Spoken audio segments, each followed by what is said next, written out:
Vamos a ver lo que es la solución de problemas circuitos en serie y circuitos en paralelo. Aquí tenemos el ejemplo de un circuito en serie. Tenemos la batería, ¿verdad? Salen los electrones. Como dijimos, está representado como si los electrones salieran del lado positivo por la representación que hizo Benjamin Franklin, aunque en realidad lo que se mueven son electrones. Salen por aquí y entonces pasan por ese bombillo y pasan por este otro. Ese es un circuito en serie porque la corriente que pasa por cada bombillo es exactamente lo mismo. R significa la resistencia que tiene cada bombillo. Cada bombillo tendría aquí una potencia que viene medida en watts, ¿verdad? Que esa potencia es muchísimo menor, los bombillos que usamos ahora, por eso prácticamente no gastan nada de electricidad comparados con los bombillos de antes. Y la corriente, como decimos, es la misma en un circuito en serie. En cambio, en un circuito en paralelo, la corriente toma los diferentes caminos que hay. Puede tomar por aquí arriba, puede tomar por abajo. Es más, yo puedo tener encendido este bombillo y apagado este otro bombillo. Y después la corriente se vuelve a unir y viene y da la vuelta. Es un circuito en paralelo como el que hay en las casas. Esta batería podría ser el enchufe de las casas, ¿verdad? Que yo puedo conectar a 110 voltios el televisor, y en otro enchufe a 110 voltios el cargador de celular, y en otro enchufe tengo conectado el microondas, ¿verdad? Y puedo prender cada uno por separado. En cambio, en un circuito en serie no. Si prendo uno, se me prende el otro. Tenemos entonces que la corriente eléctrica en un circuito en serie solo tiene un camino para el recorrido de la fuente de voltaje. O sea, es el mismo camino, ¿verdad? Y por eso la corriente es la misma. La intensidad de la corriente es la misma en cualquier punto y la corriente la mido como I es igual a V entre R. Acuérdense que la corriente I se mide en amperios, voltaje son los voltios, la FEM, la fuente que me da la caída de voltaje, y RE es la resistencia equivalente. ¿Qué significa la resistencia equivalente? Como que si yo en lugar de tener varios aparatos tuviera solo uno. En un circuito en serie, la resistencia equivalente es muy fácil porque yo nada más sumo las resistencias y ya me da la resistencia total. Digamos que esta valiera 3 y esta valiera 2, 3 más 2, 5 y ya. Esa es la resistencia total. El voltaje sí es diferente. Hay una caída de voltaje en cada uno de los bombillos o de los aparatos eléctricos que tenemos conectados. La suma de las caídas de voltaje me da el voltaje total. ¿Cuál es la desventaja? De que si uno de estos elementos falla, falla todos, como las luces del árbol de Navidad. Tenemos de este otro lado el circuito en paralelo, que dijimos que la corriente toma diferentes caminos. Puedo tener un bombillo encendido y el otro apagado, ¿verdad? La corriente eléctrica entonces se saca, el total de la corriente eléctrica que sale aquí es la suma de la corriente que pasa por uno más la corriente que pasa por el otro.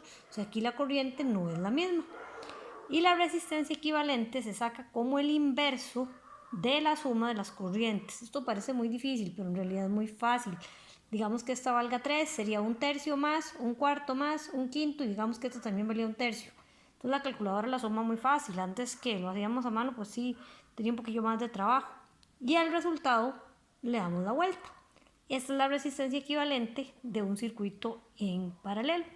El voltaje es el mismo, que fue lo que dijimos antes. Digamos, yo tengo el mismo voltaje para el televisor, el mismo voltaje para la computadora, el mismo voltaje para el cargador, etc. La ventaja es que yo puedo tener un equipo conectado y los demás apagados, ¿verdad? No necesito conectarlos todos al mismo tiempo. Entonces, con base en eso, vamos a resolver este problema. Dice, para cada uno de los dos circuitos calculen la resistencia equivalente, la caída de voltaje y la corriente que se da en cada resistencia y la potencia disipada. Entonces tengo el primer circuito, un voltaje de 12, una resistencia de 2, otra de 2 y otra de 5. ¿Cómo saco la resistencia equivalente en un circuito en serie? Nada más la sumo. Entonces la resistencia equivalente aquí va a ser 2 ohmios más 2 ohmios más 5 ohmios. Entonces tengo una resistencia de 2 más 2, 4 más 5, 9 ohmios. ¿Cuál es la corriente que pasa por cada resistor? Bueno, como tengo un circuito en serie, la corriente es exactamente la misma. Y habíamos visto que la corriente es igual a V entre la resistencia equivalente, ¿verdad?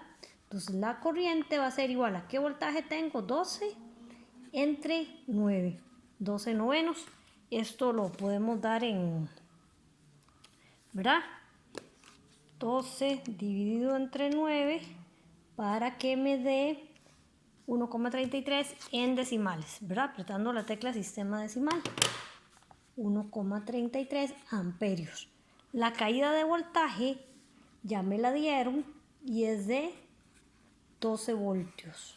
Pero yo podría tener la caída de voltaje en cada una de las resistencias. Entonces, en esta de 2, ¿cómo saco la caída de voltaje? Yo tengo de que la corriente es igual al voltaje entre la resistencia. Entonces, R está dividiendo, pasa a multiplicar, y por R es igual a este voltaje. ¿Cuánta corriente pasa por aquí?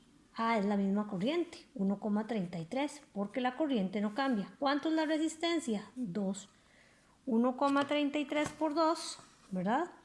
Y me da cuánta caída de voltaje hay ahí, ese de 2,67.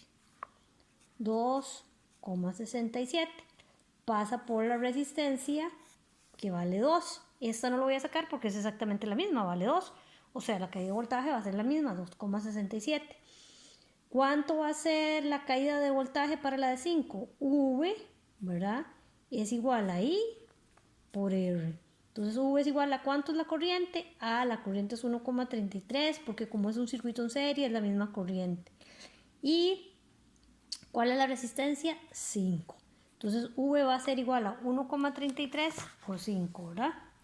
1,33 por 5 igual, y sistema decimal 6,65.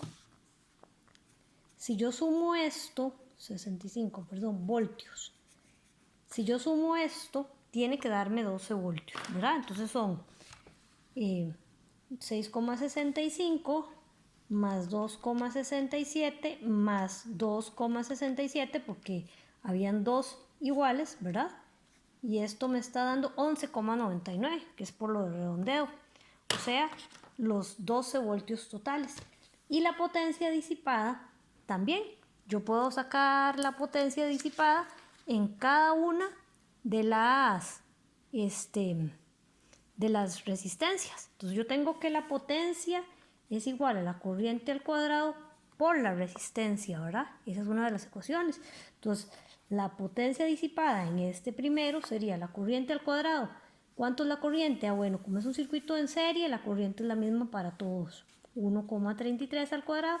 ¿Cuánto es la resistencia? 2. Entonces, la potencia para el bombillo de 2 va a ser 1,33 al cuadrado por 2. Y esto me da 3,54, ya redondeado, ¿verdad? 3,54 watts, que sería lo que tendría ahí un bombillo. Un bombillo de 3,54 watts. Este es exactamente igual, ¿verdad? Porque es de 2. Entonces vamos a sacar la potencia para el de 5. La corriente al cuadrado por R. Entonces, la corriente dijimos que es la misma, 1,33 al cuadrado por la resistencia de 5. Entonces, la potencia va a ser igual a 1,33 al cuadrado por 5. Y esto me da 8,84 watts. Para sacar la potencia total sería esto, ¿verdad? Perdón, aquí. Potencia y a la 2 por R y era 1,33 por 5, 8,84. Tendría que sumar 8,84 más la potencia de la resistencia 1 más la otra porque es exactamente igual, ¿verdad? Entonces la potencia total sería 3,54 más 3,54 más 8,84. Y eso se los dejo para que lo sumen ustedes. En otro videito voy a hacer el de paralelo.